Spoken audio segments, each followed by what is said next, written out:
ಚಿಂತಾಮಣಿ ನಗರದಲ್ಲಿ ವಿಜೃಂಭಣೆಯಿಂದ ನಡೆದ 79ನೇ ಸ್ವಾತಂತ್ರ್ಯ ದಿನಾಚರಣೆ. ಚಿಕ್ಕಬಳ್ಳಾಪುರ ಜಿಲ್ಲೆ ಚಿಂತಾಮಣಿ ನಗರದ ಝಾನ್ಸಿ ರಾಣಿ ಲಕ್ಷ್ಮೀಬಾಯಿ ಮೈದಾನದಲ್ಲಿ ತಾಲೂಕು ರಾಷ್ಟ್ರೀಯ ಹಬ್ಬಗಳ ಆಚರಣಾ ಸಮಿತಿ ವತಿಯಿಂದ 79ನೇ ಸ್ವಾತಂತ್ರ್ಯ ದಿನಾಚರಣೆಯನ್ನು ವಿಜೃಂಭಣೆಯಿಂದ ಆಚರಿಸಲಾಯಿತು.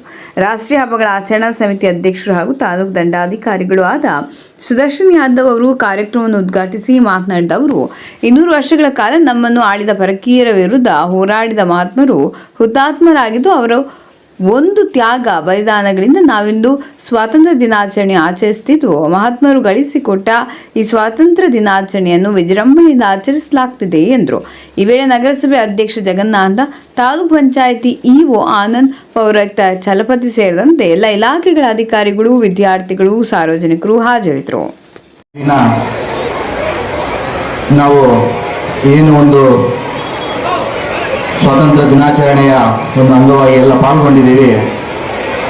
ಈ ಒಂದು ದಿನ ಈ ಒಂದು ಸ್ವಾತಂತ್ರ್ಯವನ್ನು ಕೊಡಿಸಲಿಕ್ಕೆ ಅನೇಕ ಮಹಾತ್ಮರು ಹುತಾತ್ಮರಾದರು. ಆ ಒಂದು ಹುತಾತ್ಮರಾದಂತಹ ಹಾಗೂ ಅವರ ತ್ಯಾಗ ಬಲಿದಾನಗಳನ್ನು ನೆನೆಸೋದಕ್ಕೋಸ್ಕರ, ಸ್ಮರಿಸೋದಕ್ಕೋಸ್ಕರ ಈ ದಿನ ನಾವೆಲ್ಲ ಸೇರಿದ್ದೀವಿ.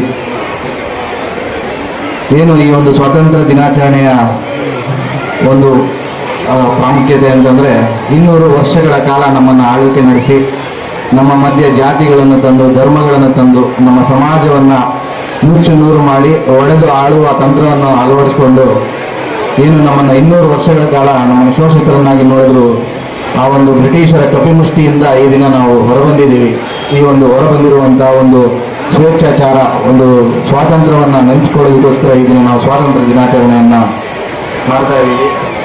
ಈ ಒಂದು ಸ್ವಾತಂತ್ರ್ಯ ದಿನಾಚರಣೆಯ ಅಂಗವಾಗಿ ಏನು ಸ್ವಾತಂತ್ರ್ಯಕ್ಕೆ ಭಾರತಕ್ಕೆ ಸ್ವಾತಂತ್ರ್ಯ ಬಂತು, ಅನೇಕ ಚಳುವಳಿಗಳು, ಅನೇಕ ಹೋರಾಟಗಳು, ಅನೇಕ ಜನ ತಮ್ಮ ತ್ಯಾಗ ಬಲಿದಾನಗಳನ್ನ ಮಾಡಿದ್ದಾರೆ. ಕ್ವಿಟ್ ಇಂಡಿಯಾ ಚಳುವಳಿ ಆಗಿರ್ಬೋದು, ಅಸಹಕಾರ ಚಳುವಳಿ ಆಗಿರ್ಬೋದು, 1857ರ ಸಿಪಾಯಿ ದಂಗೆಯಿಂದ ಹಿಡಿದು 1947ರವರೆಗೆ ಸತತವಾಗಿ ನಡೆಸಿದಂಥ ಒಂದು ಹೋರಾಟದ ಪ್ರತಿಫಲವಾಗಿ ಈ ದಿನ ನಾವು ಇಷ್ಟು ಸ್ವಚ್ಛವಾಗಿ, ಇಷ್ಟು ಸ್ವಚ್ಛಂದವಾಗಿ ಒಂದು ಸ್ವಾತಂತ್ರ್ಯವನ್ನು ಪಡ್ಕೊಂಡು ನಮ್ಮ ಏನು ಸಂವಿಧಾನವನ್ನು ನಮಗೆ ನಾವೇ ಅರ್ಪಣೆ ಮಾಡಿಕೊಂಡು ಇದನ್ನು ಬದುಕ್ತಾ ಇದ್ದೀವಿ.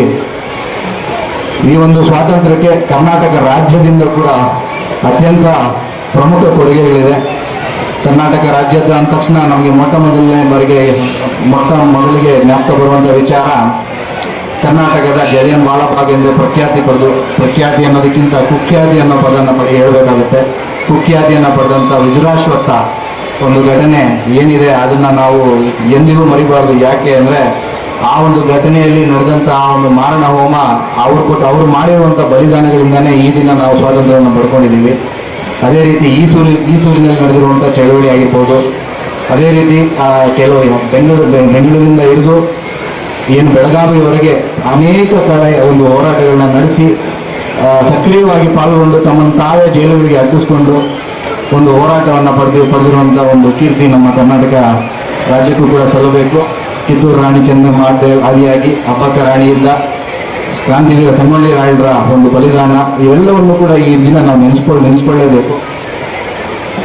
ಮುಂದಿನ ಪೀಳಿಗೆಗೆ ನಾವು ಯಾಕೆ ಈ ಸ್ವಾತಂತ್ರ್ಯ ದಿನಾಚರಣೆ ಆಚರಣೆ ಮಾಡ್ತಾ ಇದ್ದೀವಿ, ಇದು ಮುಂಚೆ ನಮಗೆ ಯಾವ ರೀತಿ ನಮ್ಮ ಒಂದು ಜೀವನ ಇತ್ತು, ಸ್ವಾತಂತ್ರ್ಯ ಬಂದಾದ ನಂತರ ಈಗ 79ನೇ ಸ್ವಾತಂತ್ರ್ಯ ದಿನಾಚರಣೆ, ಈ 79 ವರ್ಷಗಳಲ್ಲಿ ಏನೇನು ಬದಲಾವಣೆ ಕಂಡಿದ್ದೀವಿ, ಸಮಾಜ ಎಷ್ಟು ಬದಲಾವಣೆ ಆಗಿದೆ, ವಿದ್ಯಾಭ್ಯಾಸ, ಶಿಕ್ಷಣ, ಆರ್ಥಿಕತೆ ಎಲ್ಲದರಲ್ಲೂ ಕೂಡ ಎಷ್ಟೊಂದು ಬದಲಾವಣೆ ಆಗಿದೆ. ಈ ಎಲ್ಲ ಬದಲಾವಣೆಗಳಿಗೆ ಮೂಲ ಬಂದ್ಬಿಟ್ಟು ನಮಗೆ ದೊರಕಿರುವಂಥ ಸ್ವಾತಂತ್ರ್ಯ ಎನ್ನುವುದನ್ನು ಯಾವತ್ತೂ ಮರಿಬಾರ್ದು.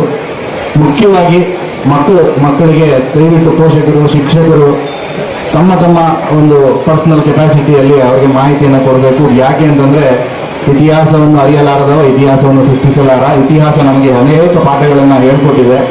ಆ ಪಾಠಗಳನ್ನ ನೆನೆಸ್ಕೊಂಡ್ರೆ ಮತ್ತೆ ನಾವು ಅಂಧಕಾರಕ್ಕೆ ಹೋಗುವಂಥದ್ದು ಖಚಿತ ಅನ್ನೋಂಥ ಮಾಹಿತಿನ ಕೂಡ ಈಗ ನಾವು ಮಕ್ಕಳಿಗೆ ತಿಳಿಸ್ಕೊಡ್ಬೇಕು.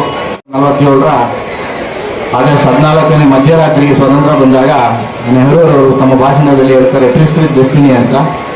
ಅದರಲ್ಲೊಂದು ಮಾತು ಹೇಳ್ತಾರೆ, at the stroke of midnight when the world sleeps India awakes to the life and freedom ಅಂತ ಹೇಳ್ತಾರೆ. ಅಂದರೆ ಪ್ರಪಂಚವೆಲ್ಲ ಏನು ಒಂದು ನಿದ್ರಿಸಿರ್ಬೇಕಾದ್ರೆ ಭಾರತ ತನ್ನ ಸ್ವಾತಂತ್ರ್ಯವನ್ನು ಪಡ್ಕೊಂಡು ಎದ್ದೇಳುತ್ತೆ ಅಂತ. ಈ ಒಂದು ಸ್ವಾತಂತ್ರ್ಯ ನಮಗೆಲ್ಲರಿಗೂ ಕೂಡ ಕೊಟ್ಟಂಥ ಮಹನೀಯರನ್ನು ನೆನೆಸ್ಕೊಳ್ತಾ, ಆ ಮಹನೀಯರ ತ್ಯಾಗಗಳಿಗೆ ನಮ್ಮ ತಮ್ಮೆಲ್ಲರ ಪರವಾಗಿ ಒಂದು ನಮಸ್ಕಾರವನ್ನು ಹೇಳ್ತಾ ನನ್ನ ಈ ಭಾಷಣವನ್ನು ಮುಗಿಸ್ತೇನೆ. ಜೈ ಹಿಂದ್, ಜೈ ಕರ್ನಾಟಕ.